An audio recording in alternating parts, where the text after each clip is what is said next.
Halo Hani. Halo. Oh, dua-duanya masih anu ya? Dikasih orang ngantuk ngono lho. Masih. Belum ngantuk ini. Ya. Masih pelolang-pelolang. Oh, saya Nungguin makan ya dari tadi ya. Nah, udah ini loh. Oh iya. Gimana sih kamu? Loh, wong Jawa Timur ngono kuwi. Sapa-sapa Jawa Tengah. Ya. Nggih. Ya, diaturke. Monggo Mas, dados Mas, lintang asmara.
Masyarakat Karanggawen nggih. Ngiri. Oh nggih ngiri, pangapunten.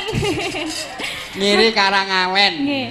Mugi-mugi warga masyarakat Ngiri Karangawen pinaringan panjang yuswa sedayanipun. Amin.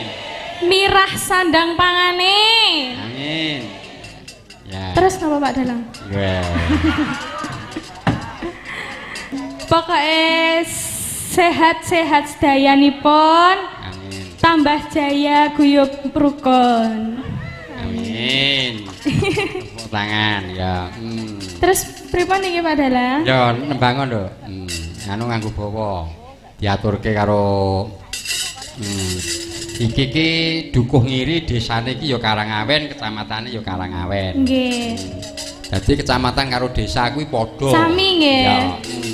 Derek Kabupaten Demak. Lah nggih. Lah wayang kuwi jedule saka Demak. Demak. Lah niku Lah. sejarahnya dos pundi to? Piye sejarah iki lho, wayang sak kothak iki lho. Kuwi asline sing jedule saka Demak para wali songo sing gawe. Nek Lah, Yayi nggih. Demak ora wayangan kuwi ya ora banget sing urip ngono. Lah nggih, leres ngoten niku. Ya, mergo jedule pertama kali saka Demak ora kok saka Boyolali ku ora. Iya. Nggih samenika masyarakatipun nggih antusias lho nggih. Nggih. Tasik jamiah menten dereng ngantuk to nggih Bapak Ibu? Derek. Dereng lah nggih, kuwata sangat. Wah, akeh to penontonnya. Lah nggih to jenengan madhep to? Wah, aku ki ora wani madhep nyang mburi ki mergo aku ki pekewo ngono lho, rupane ki elek.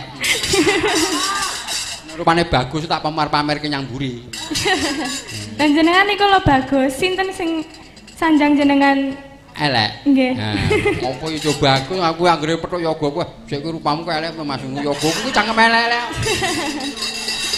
Niku iri kalih jenengan. Iri. Piye-piye? Iri. Iri. Nggih. Ngiri ya. Lah ngiri, nyati yoga-yoga kuwi nyati ngiri kaya desa iki lho akeh wong ngiri mbiyen iki. Mergo kemakmurane masyarakat ki nganti do ngiri, mula sok enek rejane jaman kene iki tak jenengake desa ngiri. Ngiri. Lah nggih, leres. Ya, bawa apa? Kula pengen bawane gerajakan niku lho. Ya, Adalah- gerajakan. Nggih, slendro nggih. Ya, lindro. Gerajakan. Lindro songo. Ya, gerajakan. Ya. Pripun? Ya, coba. Membiat mayone man.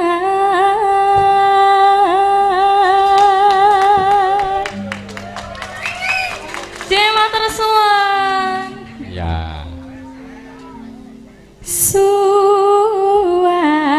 Suarane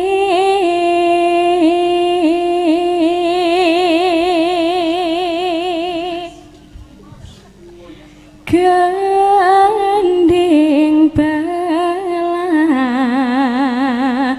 biangan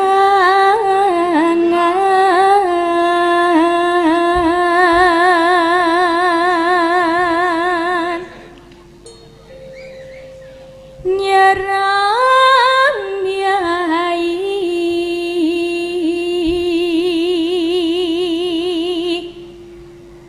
no swantara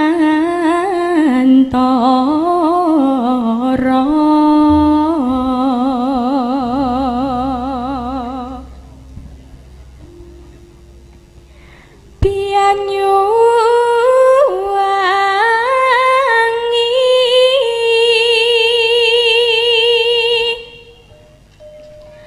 kulon konong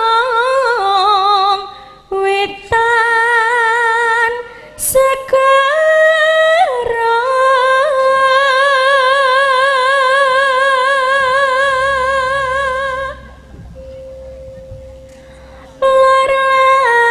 laran kidul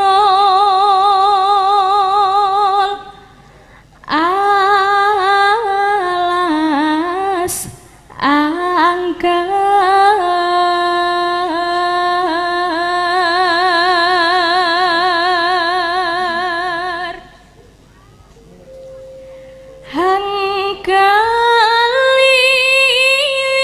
hangkaliat liwat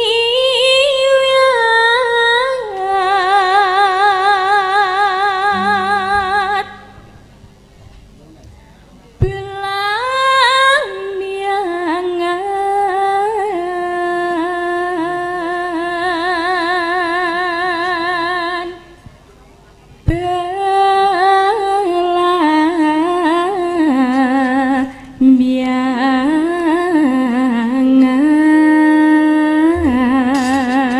Belangyangan Ojo takon seneng susah anti sangga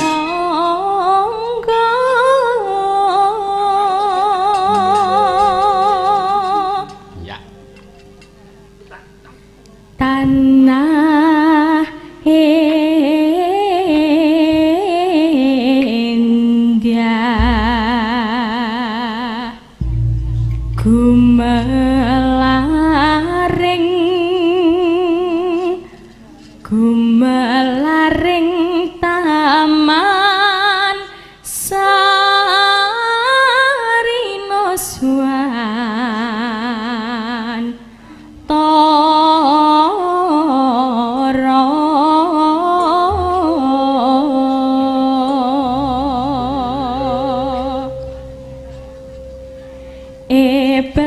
pelambiangan pelambiangan kumalaring taman sarina swantara pelambiangan pelambiangan kumalaring taman sarina swantara.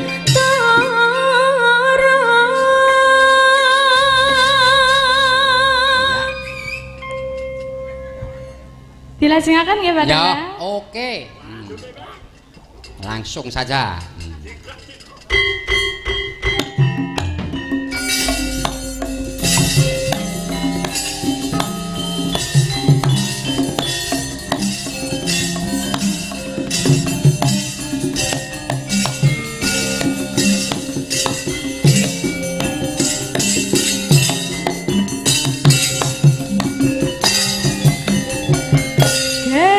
Kerajakan Banyuwangi raina wengi sing tau sepi lanang wadon hang nekani ilangaken susah ati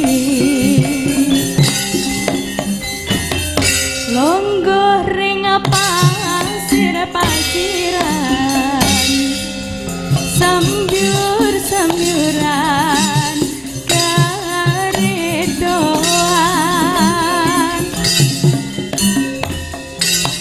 manuk-manuk salibaran lanang wadon biar-biaran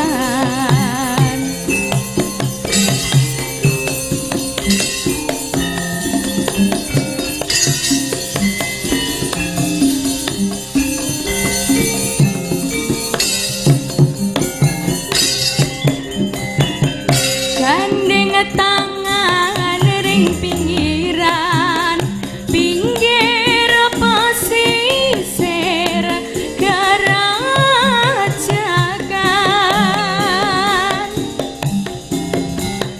bisik-bisik semayanan maki janji urip piarang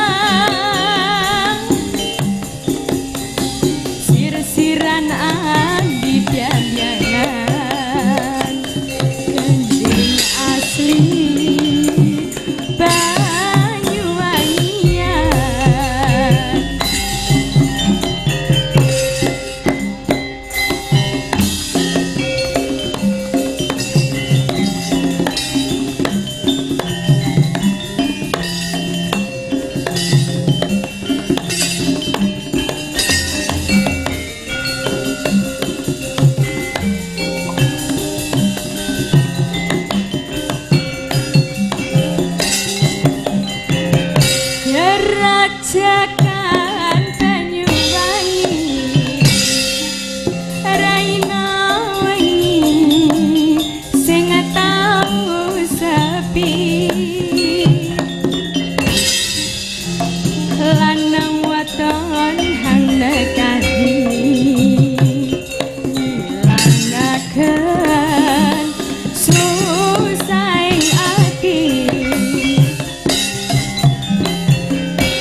tepuk tangan untuk Mbak Lintang Kairo. Mas Mike kurang banter loh Mas. Anggo bawa iso ndek ya. Oh, nggih. Ya, anggo bawa.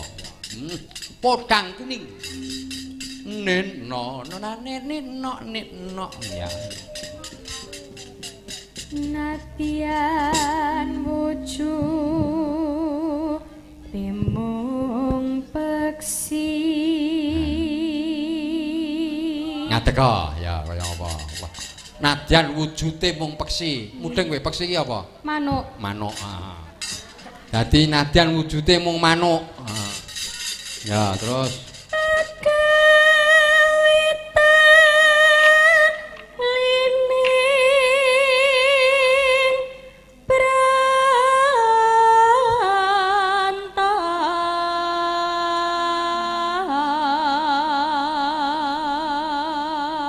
nadyan wujude manuk ki mung gawe talining bronto tegese gawe tresna.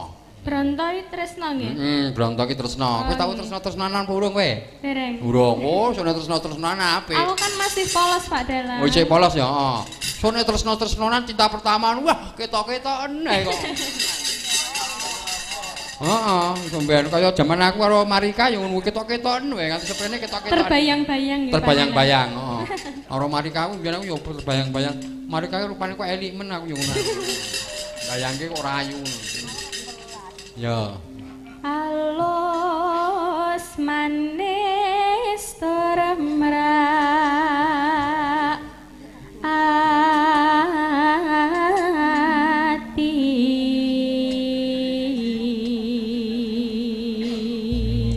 Manuke kuwi walus terus merak ati. Nggih. Manuke.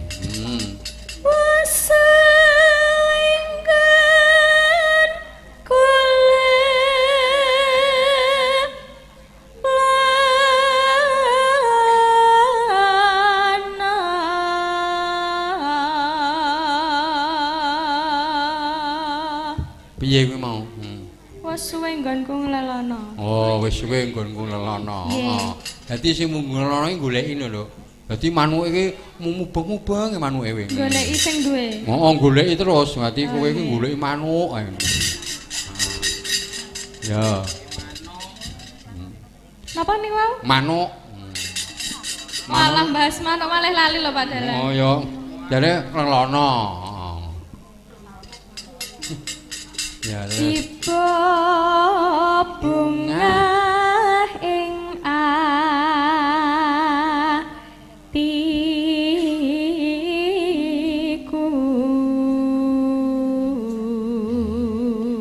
Pokoke rasane iki iso bungah, atine iki iso bungah. Suka berbunga-bunga. Berbunga-bunga. Oh. Perkara manukmu bunga. Pokoknya semangat lek perkara manuk iki. Heeh, perkara manuk semangat. Nyanding bisa dadi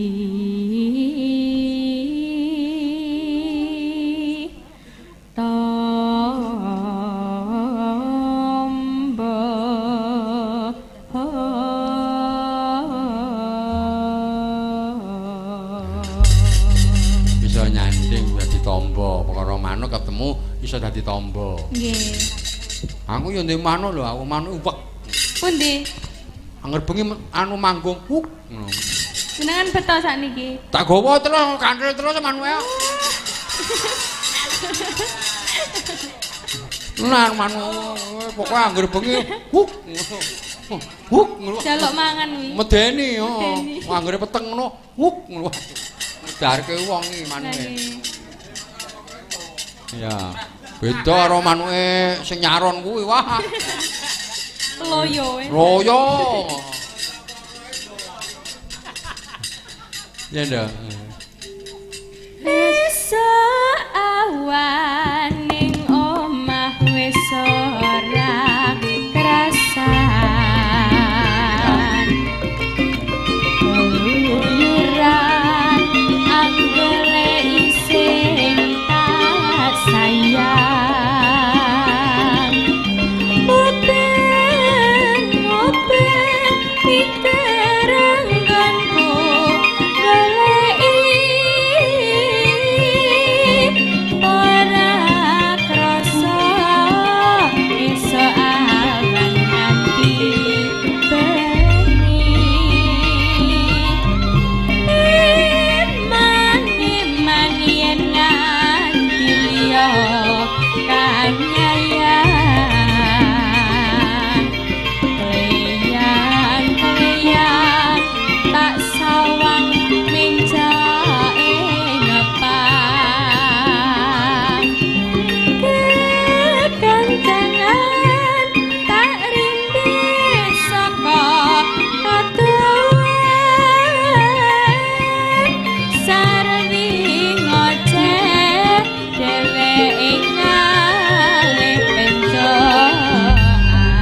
padang kuning agawe pikir aku komik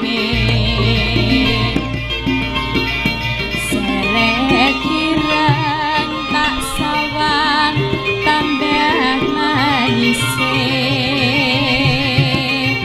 iba bunga yen katon nyanding sirani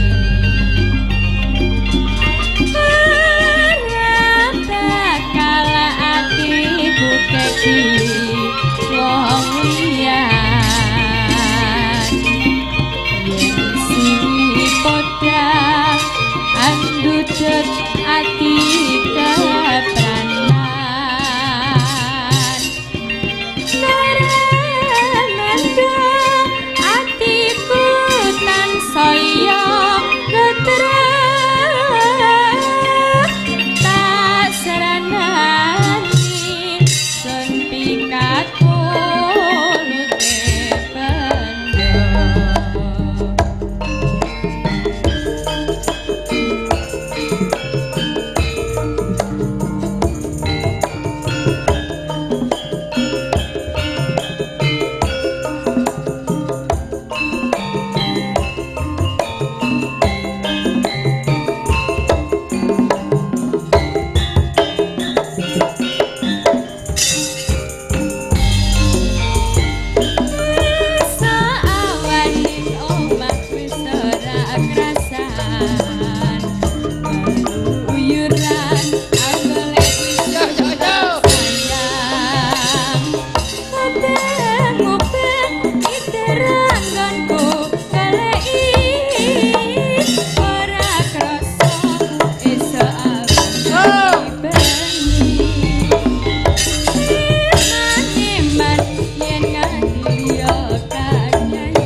Ngapentin langgam sik ya. Nggih, Ya.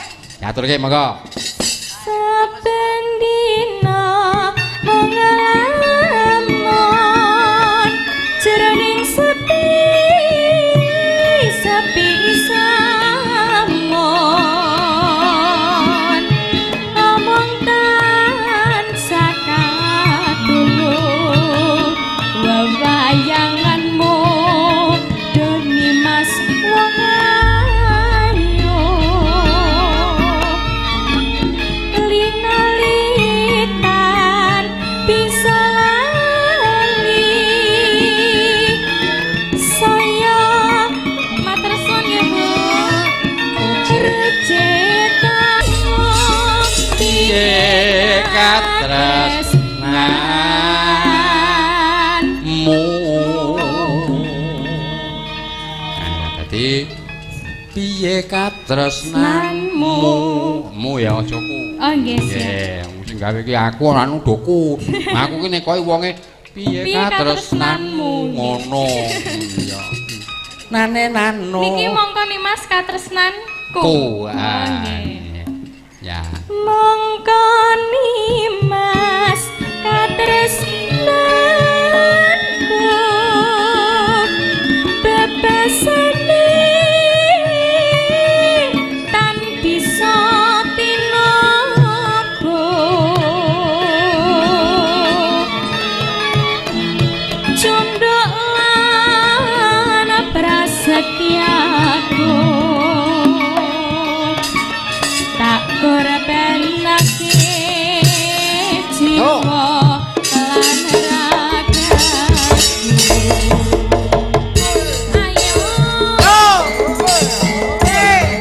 kene yo.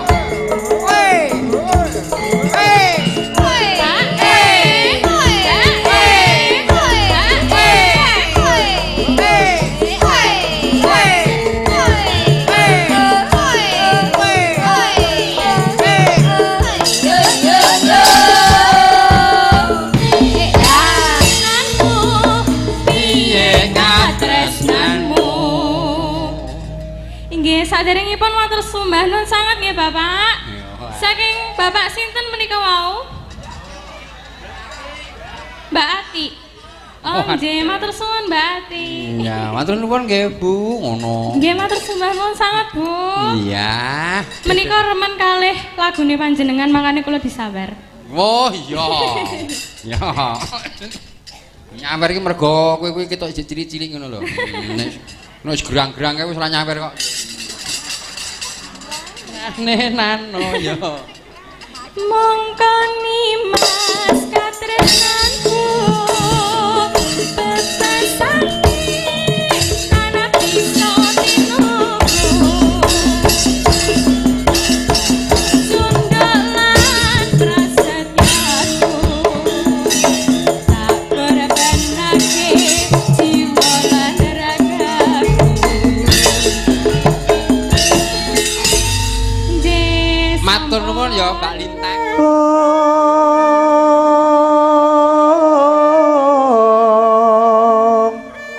Ana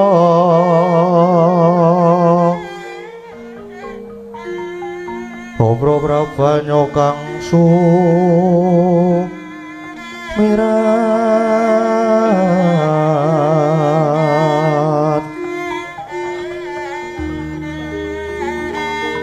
yaring deca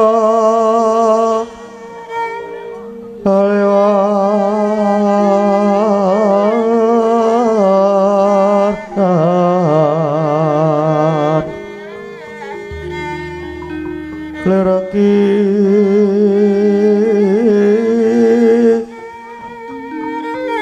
laci siring dadet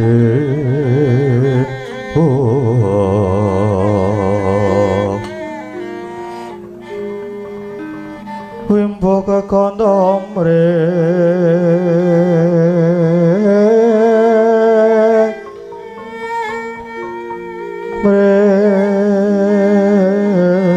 ingin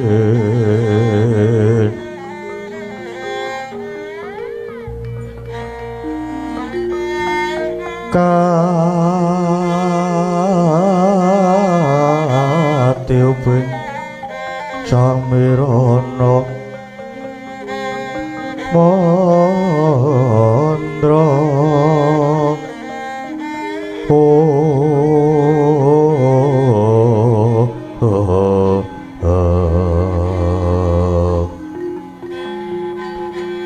saparan mangambar kungas ngepeke madyaning paseakan tandya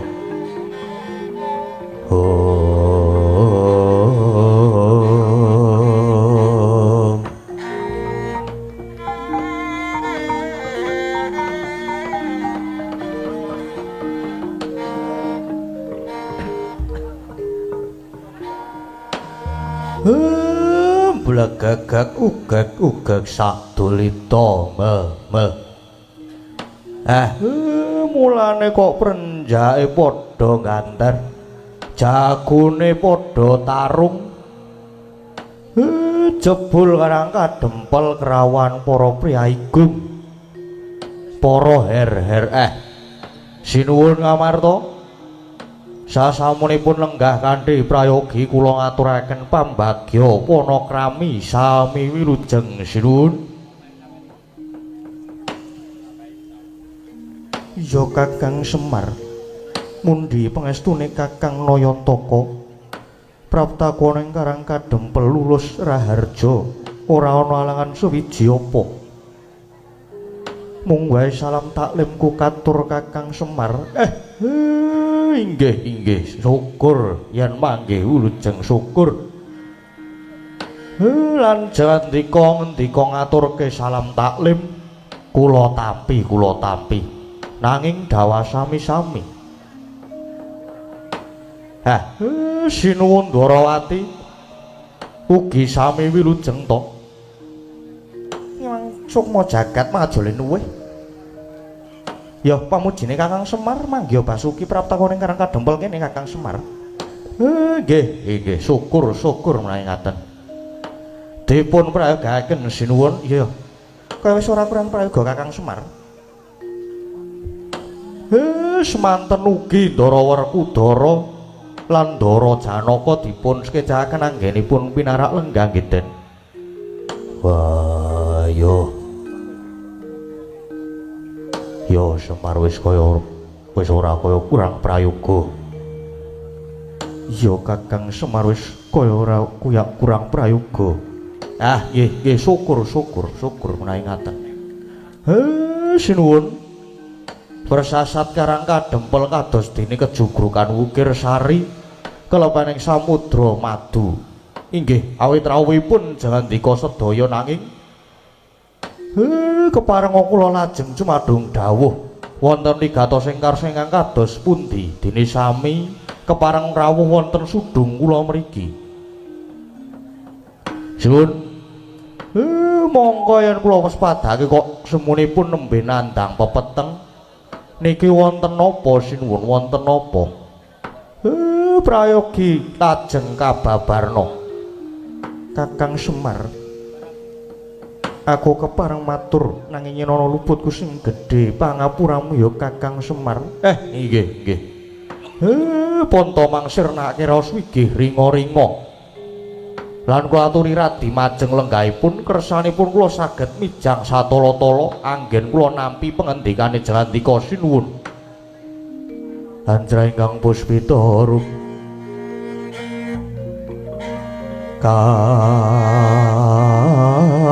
kasiliring samira nomre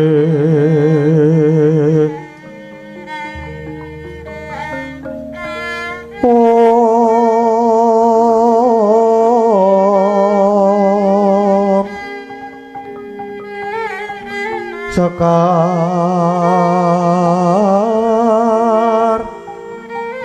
kaduk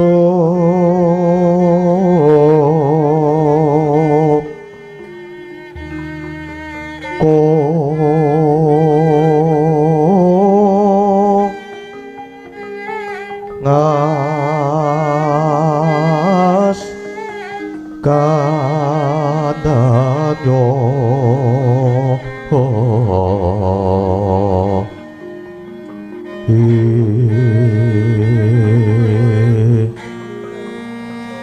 maweh raras retnaning diya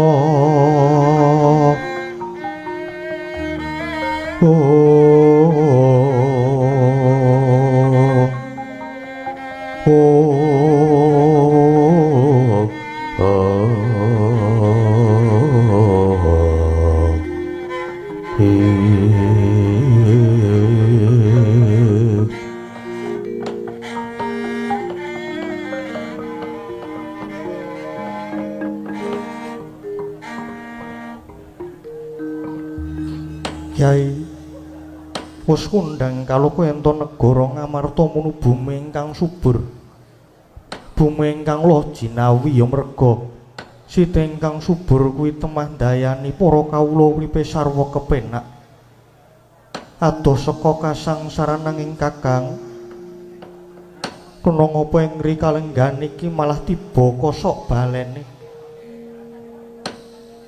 Ngamarta kang maune tentrem saiki malah dadi tintrim. Ngamarta ingkang kundang nanging saiki malah kebak penandang. Kakang Semar mongko saperangan gedhe para warga Ngamarta kuwi uripe kanthi srana olah tetanen. Garap bumi garuluku nandur pari palawija lan sak panunggalane ingkang dayane bisa murakapi tumrap bebrayan gung. Nanging Kakang Semar kalenggan iki Indraprasta kebak ing reh prihatin penandang. Para among tani padha njerit reriyungan merga wis wola-wali gagar wigar anggone padha panen. Kyai Mara gage paringa dawuh Pandhawa lan kawula Ngamarta kuwi sejatine duwe kaluputan apa Kakang Semar. Nggih. Pandhawaca anggen. Kula nampi pangandika paduka. Nanging mangke riyin nuwun sewu. Pandhawa niku rak nggih wonten sing momong to. Nggih menika Sinuwun Darawati kok boten nyuwun prisa dhateng Sinuwun Kresna. Kok malah lajeng pasrah dhateng kula. Niku napa boten klintu Sinuwun? Monggo Sinuwun Kresna niku nalendra ingkang titis sing pamawas Kakang Semar. Aja klereng anarka kaya sing wis-wis. Saektine Rata Ndarawati kalah pertitis kelawan Kakang Semar. Mula Kresna Nyai Puntos Kadang banjur lumarap ning karang kadempel iki supaya nyadong dawuh pengendikane Kakang Semar. Uga nyadong pitutur luhur ing pengajap. Bisa ambabar kanugrahan kang gedhe tumrap Pandhawa lan migunani kanggo bebrayan gung. Mula Kresna uga nyadong dawuh Kakang Semar. Wah, Semar, aku uga nyadong pangandikamu Kakang Semar. Mara gage paringa pitutur Kakang Semar. Nggih. Raning kula dipercaya kula tak matur. Ketang lungsu kula badhe nderek udo wanemu. Merga jalene iki kula ibaratke kados dene suduk gunting tatu kalih krana menapa? Niki critane kula niku rak inggih gadah gegayuhan ajeng bangun desa. Tegese kula ajeng bangun wewengkon lan wewangunan sing wonten desa kula mriki. Lan kula pitados dika sedaya tartemtu ugi badhe paring pambiyantu lan nyengkuyung ning tumrap kula. Sing luwih wigati napa sing ajeng kula aturke niki mangke pengajap saged kinarya sangu supaya urip wonten ing Madyapada niki kebak katentreman ada saka memungsuhan lan tansah dicaketke dening sanak ruwang mitra kawruh kersane rumaket leda seduluran matsinaman daya dinayan bantu binantu wargi tumrap kula wong urip ning alam padang niki nek duwe mungsuh siji niku wis kakehan nek duwe sedulur 1000 niku rasane nggih isih kurang mawon mila jandika sedaya rawuh wonten mriki menika malah kaleresan pamrih dimen saya caket kalih para kawula lan niki minangka tandha manunggaling kawula kelawan Gusti lire para pangarsa pangembating prajaya tansah migatekke para kawulane tegese sing dhuwur ngerti sing neng isor sing neng sing tengandhap nggih sami mestuti sing dadi dawuhe lan sing darbe panguwasa ya aja sewenang-wenang margi panguwasa niku mboten dinggih nguasani ning panguwasa niku dinggih ngayomi pun yen antaraning pangarsa lan kawula niku padha manunggal sayek saeka praya negara bakal dadi kuat lan sentosa niku sinuwun iya Kakang kabeh apa ingkang dadi dawuhe pengendikane Kakang Semar puntos sakadang pun tansah mestuti lan yen pancen Kakang Semar bakal bangun desa mesti wae puntos sakadang bakal sabiyantu Kakang Semar nadyan Kresna uga bakal mbiyantu Kakang Semar. Wah, aja iki yen ana bot krepotane Werkudara uga saguh dadi tambak kanggo tombok. Nggih, matur nuwun. Matur nuwun. Dene paduka sedaya kersa sabiyantu anggen kula badhe bangun wewengkon. Lah sakniki babagan pengendikan lan pepeteng jawandika kala wau. Ngaten nggih sinuwun. Janipun kula sampun grahita. Kula pun krasa yen ngamarta sakniki benten kalian ngamarta sing biyen. Dan kathahipun menandang para kawula ingkang kasangsayan menika kala wau inggih awit saking kawontenanipun bumi ingkang boten kuawi. lan boten purun babar dhateng wijing rembakaning tetanduran kangge srana sandhang tedha tumrap sedaya para kawula. Tumrap sedaya para warga ing kukuhan negari Ngamarta. Temah bumine dadi cengkar lemahe dadi grasak. Para among tani nadyan padha tandur nanging nyatane gagar wigar, wurung kababar. Lah niki den. Niki sing kedah ditaliti merga kabeh mestine wonten sebab musababe. Sebabe apa Kakang Semar? Gage tuturana. Kula tak matur ning ampun kaget, ampun kaget. Aduh kok sik keselambekan sik. Wis tuwa. Niku sedaya sebabe kalenggan niki Mbok Sri Kumaraning rejeki niku kesah. Kesah nilar negari Ngamarta niku sinuwun ingkang jalari negari Ngamarta kebaing reh prihatin lan penandang. Pepunden Bathari Sri Kumaraning rejeki murca saka negara Ngamarta Kakang Semar. Nggih menika leres. Sri lunga, Sri lunga. Monggo Bathari Sri niku dadi simboling buga, dadi simboling kemakmuran. Iya Kakang. Banjur apa sebabe Bathari Sri murca? Lah niku. Mbok menawi para kawula Ngamarta sami kelepian anggenipun sami ngaturaken panuwun dhateng Gusti ingkang Maha Nasa lantaran Mbok Sri sing wis dadi sarana kamulyan lan murahing sandhang pangan tumrap warga agung Ngamarta.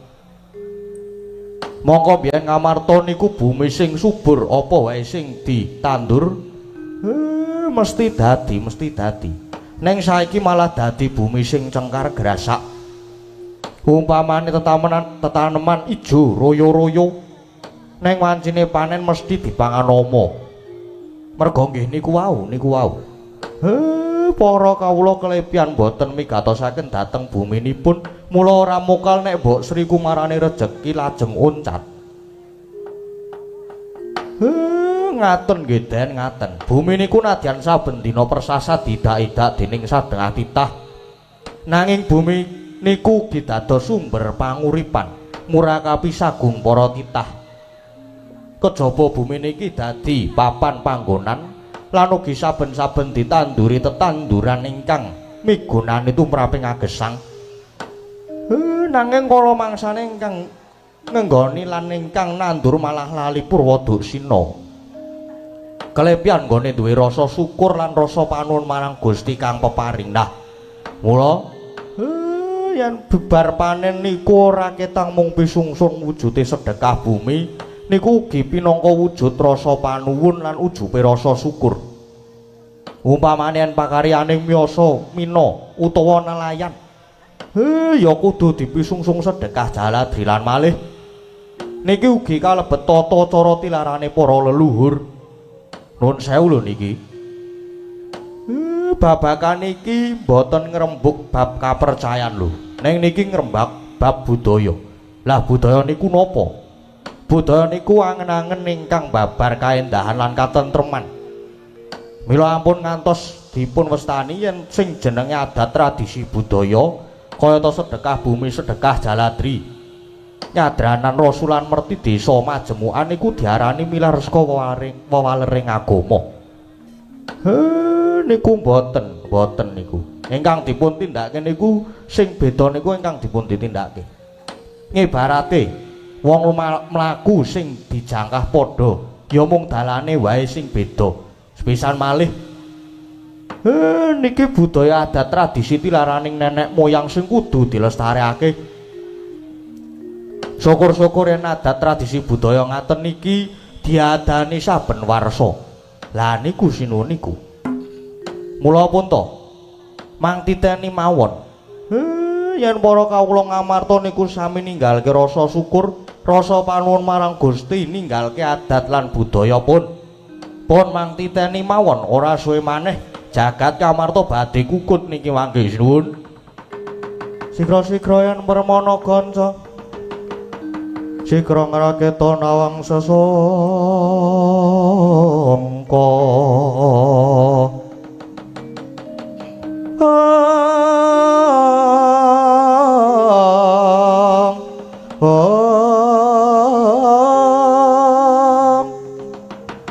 langgahing Sri Nalendra ambek maros ingsan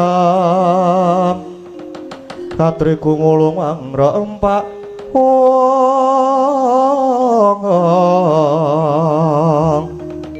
katri gumulung mangrempahing wadya kurta kuroreh kagiri-giri kurta kuroreh kagiri-giri gumregut magut mangejap. Oh aduh kakang banjur prayogane kepiye kakang murih pepunden mbok Sri Dewaning buka enggal kundur ing Ngamarta ya Kakang Semar mongso borong iguh pertikele Kakang Semar. Wah Semar piye supayane mbok Sri enggal bali pun sinuwun sawetawis ngandika sedaya kula aturi lenggah rumiyin wonten bangkeran mriku. Mangke sedaya kula ingkang badhe budidaya mrih kunduring Betari Sri. Nanging sedaya mawon kula aturi suminggah rumiyin margi. Sajake niki karang kadempel lajeng wonten dayoh niki. Yen ngandika niki sami lenggah wonten mriki mangke ndak malah gelo penggalih dayoh niki mangke. Iya Kakang. Aku tak ngunut nulunggan ana mburi ya Kang. Nggih, monggo sami suminggah rumiyin selada teka niki dayohe.